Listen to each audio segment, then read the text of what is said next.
Reva sebenarnya sudah memiliki rencana untuk pergi ke luar kota. Tetapi sebelum itu dirinya akan meminta bantuan sahabatnya untuk mengaburkan jejaknya.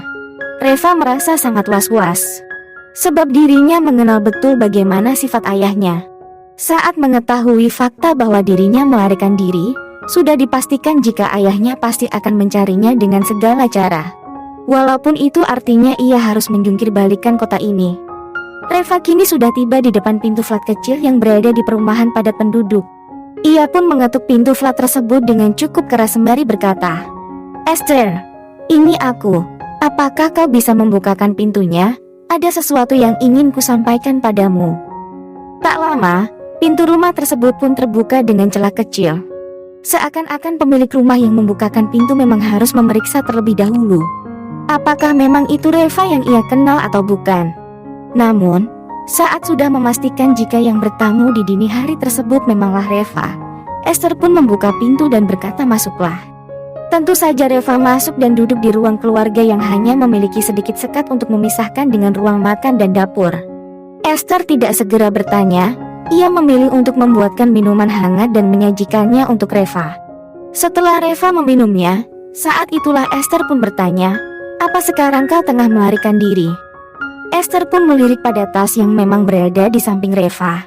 Tentu saja Reva menghela napas sembari melepaskan topi yang ia kenakan sembari menjawab, "Seperti yang kau lihat, aku tengah berada dalam usaha pelarian." Esther tertawa dan berkata, "Lihat, sudah kukatakan, pada akhirnya, kau tidak tahan dan melarikan diri dari kedua orang tuamu." Esther adalah salah satu sahabatnya di masa sekolah menengah dulu. Mereka juga berada di klub seni yang sama.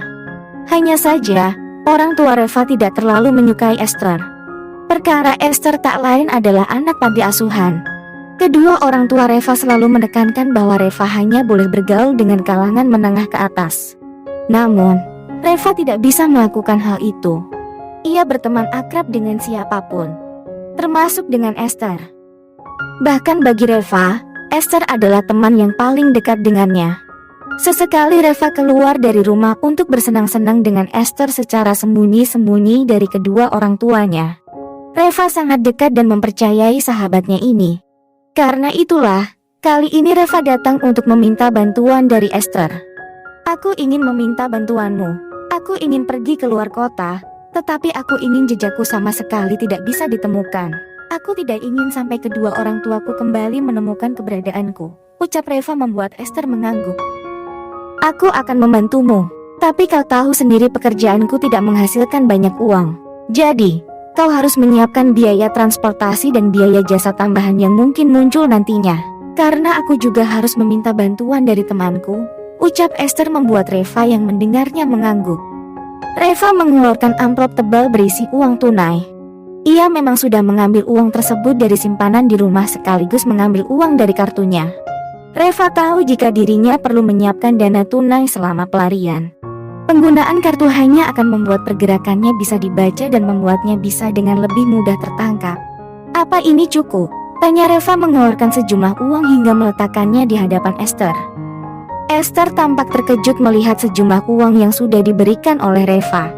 Ia pun bertanya pada Reva, "Kau membawa uang tunai sebanyak ini?" Reva mengangguk. "Aku harus bersiap untuk menghadapi ayah dan ibuku.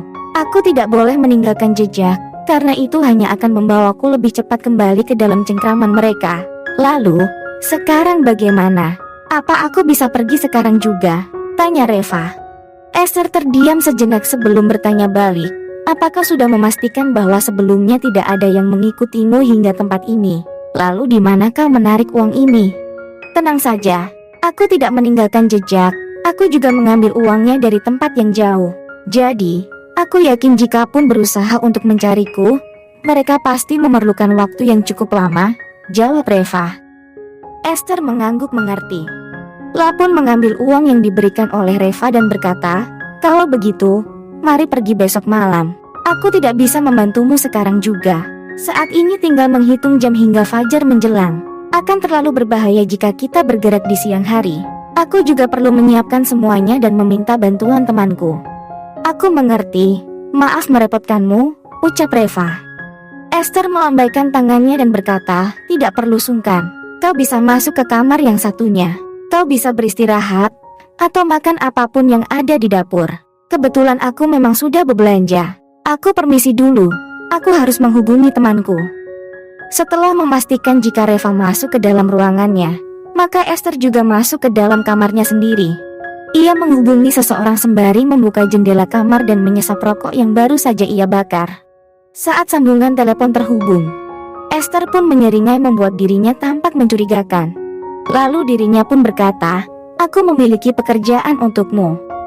Hari berganti, dan kini malam pun sudah kembali tiba. Tentu saja sesuai dengan apa yang disepakati dan direncanakan. Kini Reva tengah bersama dengan Esther untuk pergi menuju tempat di mana Reva bisa melakukan perjalanan keluar kota tanpa meninggalkan jejak. Namun, entah mengapa Reva merasa tidak nyaman dan gelisah ketika mobil yang dikemudikan oleh Esther mulai memasuki area yang gelap. "Kau yakin ini jalannya?" tanya Reva. Esther yang mengemudi mengangguk dan tersenyum tipis. "Tidak perlu gelisah, sudah kukatakan aku akan membantumu agar tidak bisa ditemukan oleh kedua orang tuamu itu," ucap Esther.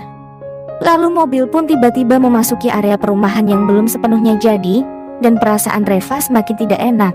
Terlebih ketika Esther tiba-tiba turun dari mobil dan membukakan pintu untuk Reva. Esther berkata, "Turunlah." Reva sempat ragu. Namun, pada akhirnya ia turun dari mobil. Hanya saja, baru dirinya berdiri dengan tegak. Seseorang sudah lebih dulu menutup pandangan Reva dengan sebuah kain. Atau tepatnya, seperti kantung kain hitam yang menutup kepalanya sepenuhnya. Tentu saja Reva memberontak dan berusaha untuk melepaskan diri. Sayangnya, Reva sama sekali tidak bisa melakukannya. Tentu saja situasi tersebut membuat Reva semakin takut dan panik. Pandangan gelapnya saat ini meningkatkan rasa takutnya ke titik yang paling ekstrim. Di tengah ketakutan Reva tersebut, terdengar suara tawa Esther yang penuh dengan ejekan. Reva tentu saja menegang dibuatnya. Lalu Esther pun berkata, "Kurasa aku tahu kenapa orang tuamu sangat mengekangmu, Reva. Karena kau terlalu bodoh. Seharusnya kau tidak terlalu percaya pada orang lain. Sekalipun kalian sudah mengenal dari lama." Reva pun merasakan rambutnya dijambak, dan ia bisa menebak bahwa pelakunya tak lain adalah Esther. Benar saja, karena sesaat kemudian Reva mendengar bisikan Esther yang berkata, "Di masa lalu, kedua orang tuamu pernah menghinaku. Maka, kini kau yang harus membayar penghinaan itu, Reva. Akan kubuat kau menjadi orang hina yang berkubang dalam hal yang menjijikan."